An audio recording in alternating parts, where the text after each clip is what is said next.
अजित पवारांकडून शहांकडे 60 जागांची मागणी. सध्या 42 आमदार तर काँग्रेसमधून 5 आमदार येण्याची शक्यता असल्यानं 60 जागांची मागणी.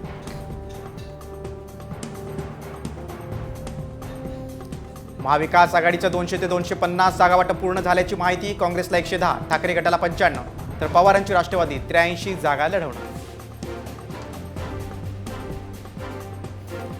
निलेश राणे लवकरच शिवसेना शिंदे गटात प्रवेश करणार असल्याची शक्यता आहे. कुडाळमधून निवडणूक लढवणार असल्याची माहिती.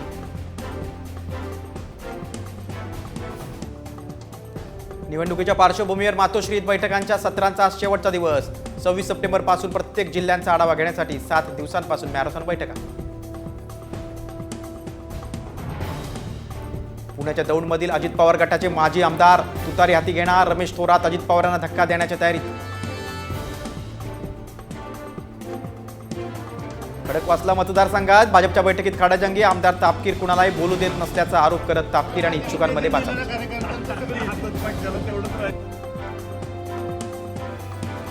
भाजपनं पुण्यातील वडगाव शेरी आणि हडपसर मतदारसंघ मित्र पक्षांसाठी सोडल्याची चर्चा. उमेदवार निवडण्यासाठी मतदान प्रक्रियेतून दोन्ही मतदारसंघ वगळले.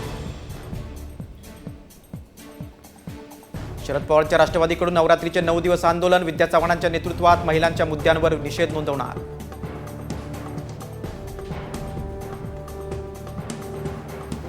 एसटी महामंडळ अध्यक्षांचा शिवनेरी सुंदरी नेमण्याचा निर्णय वादात. विरोधकांसह एसटी संघटनेने घेतला आक्षेप. रोहित पवार राजेश टोपेंसह 50 जणांना पाडणार. लक्ष्मण हाकेंचं विधान. मनोज जरांगेंना पोषणाऱ्या आणि ओबीसी आरक्षण पळवण्याचा प्रयत्न करणाऱ्या नेत्यांना पाडण्याचा इशारा. आमदार देवेंद्र भुयार यांचं महिलांबाबत वादग्रस्त वक्तव्य. त्यांच्या वक्तव्यामुळे आता नवा वाद निर्माण होण्याची शक्यता. गांधी जयंतीनिमित्त राज ठाकरेंचा ट्विटमधून वाचाळवीरांना टोला. महाराष्ट्रात वाचाळवीरांना फारच बरे दिवस आल्याचं म्हणत वादग्रस्त वक्तव्य थांबवण्याचा सल्ला.